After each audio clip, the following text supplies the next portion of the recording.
بمناسبة شهر التراث لهذا العام، حديقة الأهقار كباقي مؤسسات ثقافية على مستوى الوطن تحيي هذا الشهر، شهر التراث من 18 ابريل حتى 18 ماي. 18 ابريل كما تعلمون انه هو يوم عالمي للمعالم التاريخيه، و18 ماي هو يوم عالمي للمتاحف.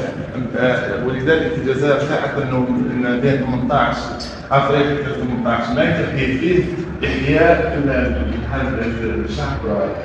وكباقي المؤسسات على مستوى وزارة الثقافة، حديقة الأهقار هي دارت برنامج لإحياء هذا الشهر. حديقة الأهقار هي حظيرة من بين الحظائر الثقافية على مستوى الجزائر، كاين 5 حظائر. الحظيرة الأولى هي حظيرة الطاسيلية اللي نشأت في 1982، حظيرة الأهقار 87، وكاين الحظائر الثلاثة الأخرى اللي هي حظيرة تواث القرارة، حظيرة الأطلس، وحظيرة تندوف في 2011.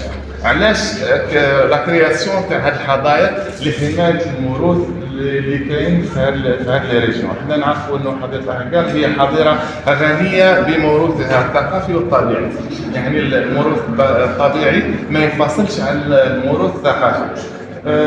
خليكم مع الزملاء، راح تكون لكم ان شاء الله جوله في احضان هذا الموروث اللي تسخر به حديقة الأهقار.